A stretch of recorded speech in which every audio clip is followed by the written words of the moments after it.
After a break week, Fujimoto returns with a chapter starring the man, the myth, the only one capable of killing Miaui, the legend Barem. But before we reach our glorious king, the chapter begins by addressing something we all have been waiting for since that chapter, and that is, what are Denji's thoughts about the whole matter about the handy? And wouldn't you know it, Denji is acting as a real teenager who just got his first handy and is confused about it. Denji's house burned down, pets, and more importantly Miaui, his last remaining fragment from power, was killed. Or at least we think so, but let's be real, no one can kill the goat. And finally, his last remaining family member is nowhere to be found. Denji doesn't feel like dying because he hated the handy itself, but because in the span of a couple of days, his life was pretty much ruined. About the handy itself though, I would wager that he isn't unhappy because it happened, but because he isn't sure if he was used again. He likes Asa to some extent, and she, or Yoru in that case, said that a half of her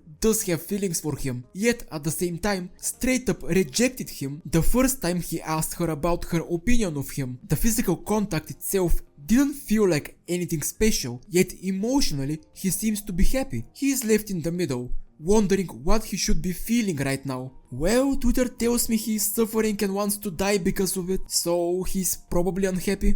Continuing on, Asa excuses herself out of the restaurant and seemingly exits the building. Surely that wouldn't be a bad decision later on, as our group merrily eats their sushi from the shallows. Without any warning, Barem the goat comes out and starts yapping about Asa being an animal, which admittedly she is. While everyone else is surprised that Barem is even there, Denji, without missing a single beat, grabs a pair of broken chopsticks and immediately goes for the throat. But Barem, that sly fox, knows exactly what to say. Keep quiet and I will bring you to Nayuta. To everyone saying that Denji has had zero development, actually suck it. Look at his eyes. He really doesn't want to comply. He wants to kill him instantly. But right now, Barem is the only one that might be able to bring him to Nayuta. So he complies and sits down next to him. If that was part 1 Denji, Barem would either be dead or a fight would have broken out. My boy has matured. Well, matured enough to listen, not to care for small talk. Getting straight to the point, Barem wants Denji's help to escape,